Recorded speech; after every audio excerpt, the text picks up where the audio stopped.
akkam jirtu bakka jirtanitti nagaa isin baay'atu isin jedha guyyaa irraa kana akkaataa itti qarshii keechan baafattanis isinitti himaa jechuudha. Namoonni baay'een sobeettaniif yaaddu jechuudha.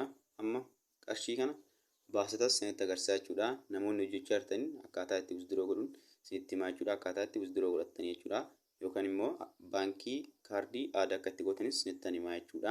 Namoonni mana kanaaf haaraa taatan yeroo tokko subscribe gochuudhaan viidiyoon kun akka namoota hedduu bira ga'uuf like gochuu akka hin daganne isiniin jedha jechuudha. Appilikeeshinii kana kanaan dura viidiyoo isaa isinii hojjedheen jira jechuudha.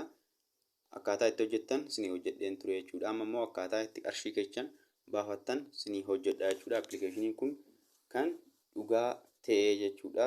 Sobaa miti jechuudhaan yeroo baay'ee withdraw godhee jira jechuudha. Appilikeeshinii kanaanii yeroo hedduun withdraw godhee jira jechuudha. Akkaataa itti hojjettan akkaataa itti banattan viidiyoo kanaan dura isinii hojjedheen ture.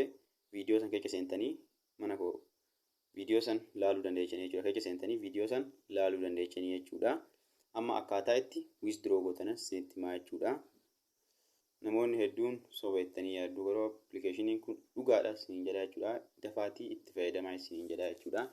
Bakka withdraw jettu kana hin tuqxu jechuudha. Yookiin akkaataa itti baankii kaardii keechan aad itti gootan isinitti himaa jechuudha. Add card kan jedhu hin tuqxu jechuudha. Name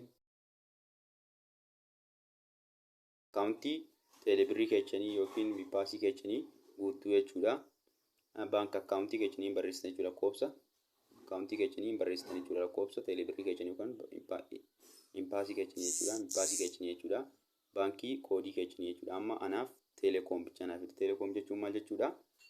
Teelebirriidha jechuudha. Isinii kan biraa fiduu danda'a waan ta'eef hin guutuu jechuudha. Isinii fide san bipaasii yoo hin fide hin guutuu jechuudha. Safaariikoomii hin guutuu jechuudha. Kazaan confirm jettuun kazaan add isinii ta'a jechuudha. Ittaan suudhaan immoo gamana hin dhuftu jechuudha. Bakka withdraw jettu kana dhuftu jechuudha. Bakka withdraw jettu kana hin dhuftu.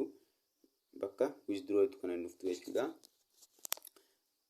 Bakka tana hin tuqxu jechuudha. Bakka gurraattii tana yeroo tokko hin tuqxu jechuudha. Egaa tuqxaniin booda akka withdraw limited dha jechuudha. Aga itti withdraw gootanii jechuudha. Amma qarshii 100 withdraw gochuudhaaf 300 qabaachuu qabdanii jechuudha. Qarshii 300 withdraw gochuudhaaf 900 qabaachuu qabdanii jechuudha. Qarshii 9 sinirraa muraa jechuudha. 500 withdraw gochuudhaaf qarshii 115 qabaachuu qabdanii jechuudha. 15 sinirraa muraa jechuudha.